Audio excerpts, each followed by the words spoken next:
محمد بن ابی بن کعب اپنے باپ سے روایت کرتے ہیں کہ ان کے کھجوروں کے کھلیان تھے تو وہ اس میں کمی دیکھتے تو ایک رات انہوں نے چور کو پکڑ لیا جو جانور سے مشابہ ایک نوعمر لڑکا تھا۔ انہوں نے اس کو سلام کیا تو اس نے جواب دیا۔ انہوں نے کہا تم کون ہو، جن یا انسان؟ اس نے کہا میں جن ہوں۔ انہوں نے کہا اپنا ہاتھ میری طرف بڑھاؤ، تو اس نے اپنا ہاتھ بڑھایا۔ اس کا ہاتھ کتے کے ہاتھ کی مانند تھا اور اس کے بال کتے کے بال کی مانند تھے۔ انہوں نے پوچھا کیا اس طرح جنوں کی تخلیق ہوتی ہے؟ اس نے کہا جن یہ جانتے ہیں کہ جنوں میں مجھ سے زیادہ شدید اور کوئی نہیں ہے۔ انہوں نے کہا تم میرے پاس کیوں آئے ہو؟ اس نے کہا ہمیں خبر ملی ہے کہ تم صدقہ کرنا بہت پسند کرتے ہو تو ہم تمہارے کھانے میں سے اپنا حصہ لینے آئے ہیں۔ انہوں نے کہا کیا چیز تم سے بچا سکتی ہے؟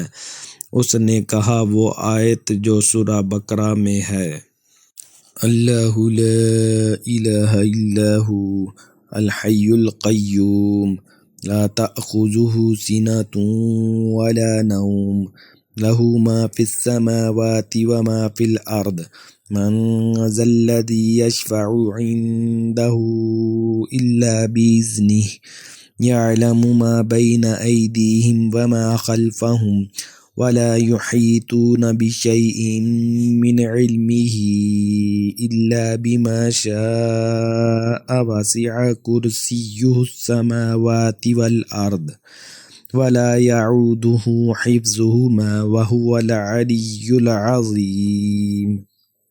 اللہ کے سوا کوئی معبود نہیں، وہ زندہ اور قائم رہنے والا ہے، اسے نہ اونگ آتی ہے نہ نیند، اسی کے لیے ہے جو آسمانوں اور زمین میں ہے۔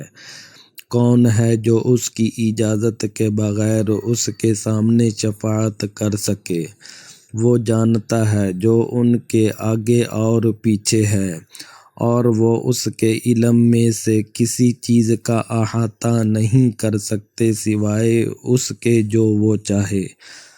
اسی کی کرسی آسمانوں اور زمین تک وسیع ہے اور ان کی حفاظت اسے نہیں تھکاتی، اور وہ بہت بلند اور بہت عظمت والا ہے۔